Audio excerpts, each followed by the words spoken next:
Halo, selamat bergabung di Mega Series YT. Kita akan bahas lagi Magic 5 episode hari ini. Boy pun akhirnya mengantar Adara pulang. Adara pun lantas heran kenapa Boy mau temanan dengan Reza. Adara pun merasa yakin jika Reza temanan tak tulus dengan Boy. Boy pun minta Adara untuk tetap tenang. Boy bisa menjaga dirinya. Boy pun lantas mengusap-ngusap kepala Adara sebelum pergi meninggalkan Adara. Sementara itu, Rasya pun mengalami mimpi buruk jika Naura minta tolong.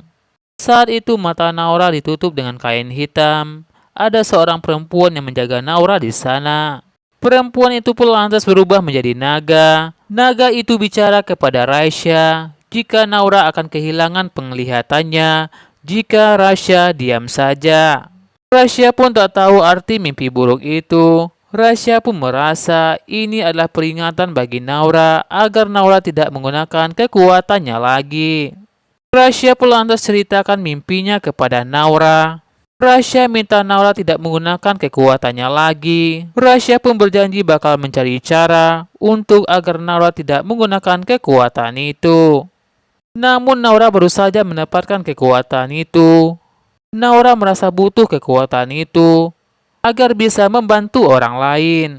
Rasya pun berjanji bakal melindungi Naura. Guru kelas pun mengumumkan kepada semua murid jika ada lomba majalah dinding. Guru pun membagi kelompok 2 orang. Saat itu Rasya bersama Naura.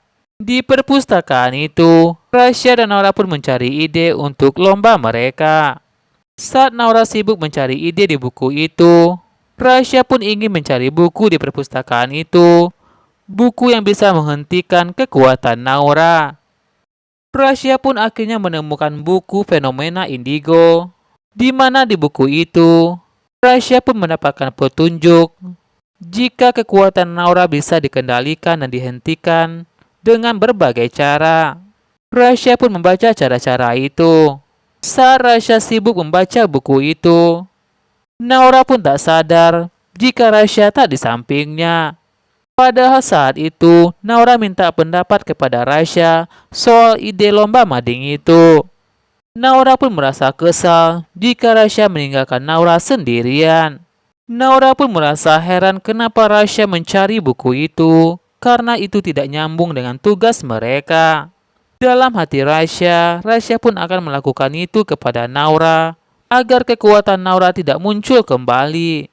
Lagi-lagi Naura pun mendapatkan bayangan jika Rasya tiba-tiba tertimpa oleh rak buku itu. Dan ada seorang yang kabur meninggalkan Rasya sendirian. Tiba-tiba mata Naura pun kembali perih dan sakit. Rasya pun dengan sigap memberikan obat tetes mata kepada Naura. Mata Naura pun merasa baikan. Naura pun merasa tak apa-apa. Naura pun beritahu Rasya jika Naura dapat petunjuk jika ada orang yang akan mencelakai Rasya. Naura ingin cari tahu siapakah orang itu. Melihat mata Naura yang kesakitan, Rasya pun ingin Naura melakukan petunjuk di buku itu agar kekuatan Naura tidak keluar kembali. Rasya tak ingin jika Naura tidak bisa melihat selamanya. Namun sayangnya Naura tidak ingin mengikuti buku itu dan tidak ingin mengikuti keinginan Rasya. Karena bagi Naura, nyawa Rasya lebih penting saat ini daripada matanya. Saat Rasya dan Naura sampai di rumah, Naura pun lantas turun dan pergi meninggalkan Rasya tanpa bicara kepada Rasya. Rasya tahu jika Naura sedang kesal kepada Rasya. Rasya pun merasa jika Naura semakin cantik jika kesal seperti itu. Dengan bercanda pun Rasya pun ingin rasanya cepat menikah dengan Naura. Namun Rasya ingin fokus dulu kepada sekolahnya. Sementara itu, Rambo pun tak sengaja melihat Rasya. Rambo pun mengerti jika Rasya dan Naura sedang bertengkar. Rambo pun lantas memberikan saran kepada Rasya agar Rasya berusaha untuk membujuk Naura, agar Naura tidak ngambek lagi kepada Rasya.